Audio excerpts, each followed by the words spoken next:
Hi everyone, my name is Ray and welcome back to my channel. In this video, I'm going to teach you everything you need to know about how to start having the most amazing tantric sex of your life. We're going to split it into the spiritual aspect that is required within the couple, within the partnership, and the practical things that you actually need to start practicing in order to get into the first step and then dive deep into this whole amazing world of tantric sex. So, stay tuned.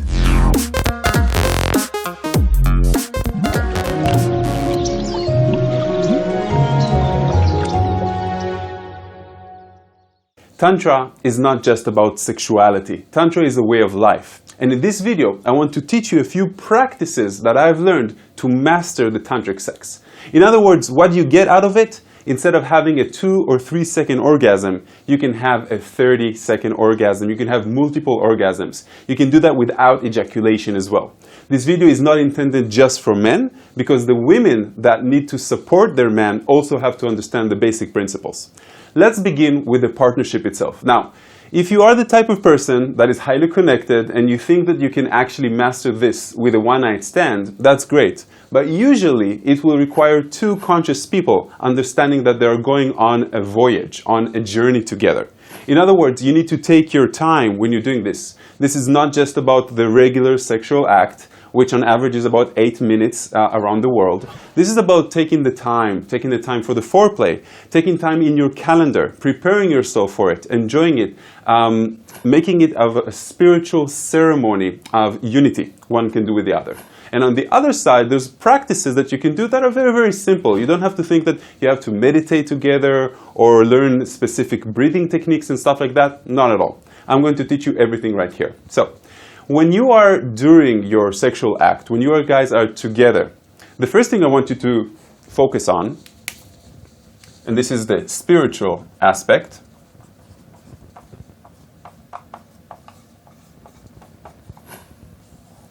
first thing I want you to focus on is your focus. And that means, where are you in the act itself? Now, notice as a man that when you're moving your thoughts to something that is different than what is just in front of you, you'll notice that you're not feeling that traction. You're kind of like losing the grip. You won't be as strong, as powerful as you were before. So what is your focus? The focus should be on two things. First thing is the love you have for your partner, for the person that is in front of you. And like I said, if you're with this person only for 1 week, maybe it's not strong enough. But if you're the type of person that can fall in love with everyone, then focus on the love you have for them. It's really simple. Look at them. Be amazed of your attraction to them, of how good they make you feel. The second thing I want you to focus on is your breath. Now, with practice, you will notice that it's becoming much easier. In other words, the breath is something that is very, very important. For example, when we take a very long breath, we're actually telling the body that we are very comfortable where we are right now. This is why in meditation, we always start with a very, very long breath. So when you're taking very short breaths and fast breaths, you're panicking. That's the fight or flight response that you usually have. When you're having sex, try to take deeper breaths. Try to breathe from your nose and exhaling from your mouth. Not mandatory, you can also exhale from your nose, and try to see if you can coordinate your breath with one another, okay? Second thing I want you to think about is the energy. Now, the sexual energy on the average person during the sexual act is actually concentrated in the sexual organs. In other words, it's either in your penis or in your vagina. That's why you have an explosion that is called an orgasm, but it's only on one level. Now, when we're talking about Kundalini energy, PRANIC energy, sexual energy, all of those can be dispersed throughout the body. If you take a man body,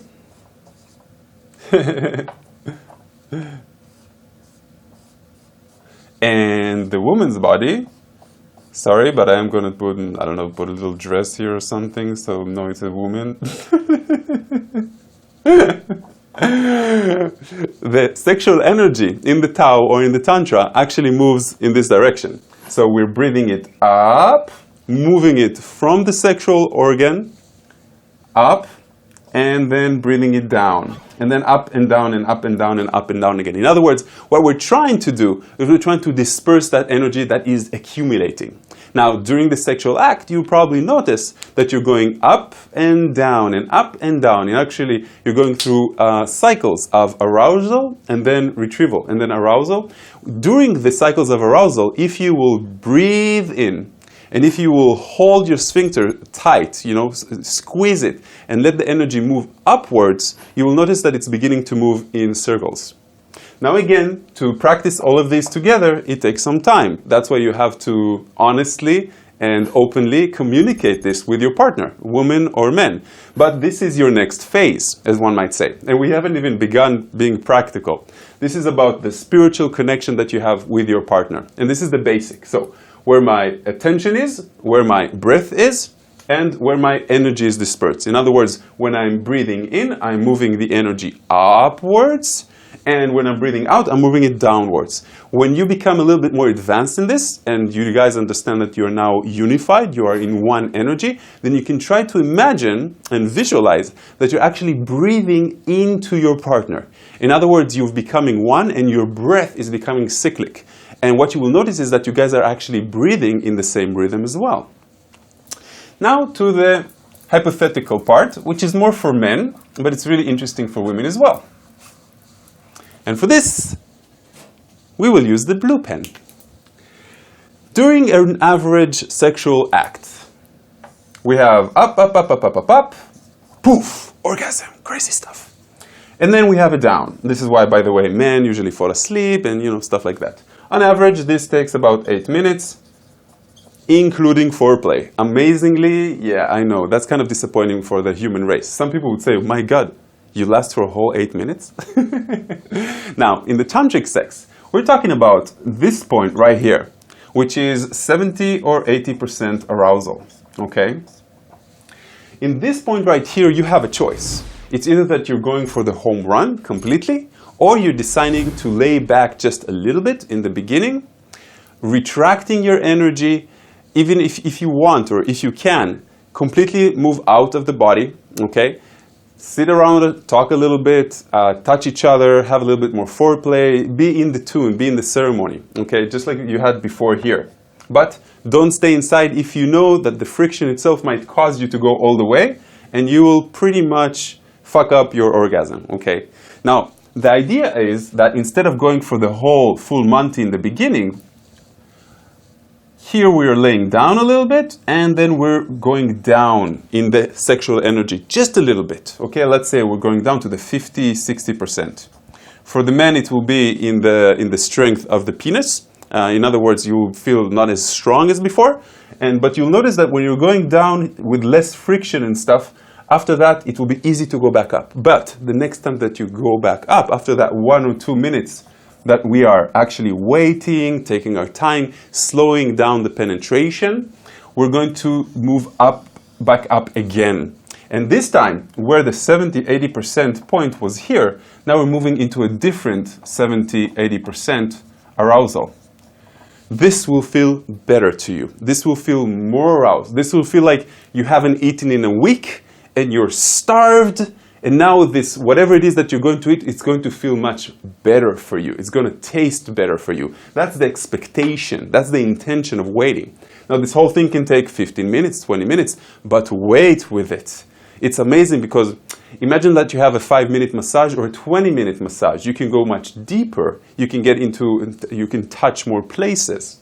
So when we get to here, again, we have that choice. If we want to go all the way full Monty, explode, ejaculate, have an orgasm, or we can again go down just a little bit and then up again. And these are called the cycles of the tantric act. You can choose, okay? When you start practicing this, what you're going to notice, and by the way, you can practice this by yourself. You don't need anybody else to do this. I'm talking about men and I'm talking about women as well. Get to that point just before you're going to have an orgasm. Wait. I know it takes some practice and some discipline. Wait, go back, and then go up again. But this is great to do when you're together. Of course, it takes 2 conscious people, 2 open-minded people, because over here you're gonna fuck up a little bit here and there. In other words, you're gonna fuck up your orgasm sometimes. I'm sorry for the cursing. English is my second language, so I believe I'm allowed. So this is the first thing that you need to do. This is the first practice. For men, it's really, really good if you want to practice that muscle to control your orgasm and separate it from the ejaculation itself. There's a good practice that is when you're peeing and the current is in the strongest, stop and hold it. Like I said before, squeeze your sphincter and you will notice that you are raising your kundalini and sexual energy up. That's one practice that you can do. Second practice, for beginners, not necessarily good for the long run, is the $1 million point. Now, the $1 million point is between your testicles and your rectum, exactly in the middle. That's the point where that when you do reach your orgasm, you want to push it kind of hard, and that will stop the semen from coming out. Now, that's the unnatural way of doing it before you master control of the muscles through the peeing exercise, through holding your sphincter in and breathing in while you're doing it, or holding it in for 30 seconds to 1 minute, twice or 3 times a day. This is a shortcut. When you press it kind of hard, you will stop the semen from coming out. And what's going to happen is that you're going to have more sexual energy for the next time. You're going to preserve it. And it's really important because you should know that a lot of energy comes out when all of the semen, 250 million sperms come out every time that you are having an orgasm. Third thing that you want to practice is just withholding orgasms. In other words, you're getting to that 70-80%, stop, wait. It's not about the goal or the destination as much as it is about the path of getting there. In other words, if you occasionally withhold yourself from having an orgasm, you're going to remember that it's not about the orgasm, it's not about the end, it's about being present, it's about enjoying the path itself. And then eventually what you're going to see is that you're enjoying the present so much that all of these things come much more naturally to you, okay? Now, of course, there's other points that I can tell you, taking it slow, for example, all the way there and just before the end. I can also tell you that there's different anal simulations that you can do, tapping on your anus if you want. There's a lot of different things that you learn on the way, but I want you to focus on 2 things. The practice itself, which is on the physical aspect, and the spiritual aspect of being in love with your partner and enjoying it and making it about making love, not about fucking. When you're making love, you're much more present. It is the act of love for a reason, as one might say.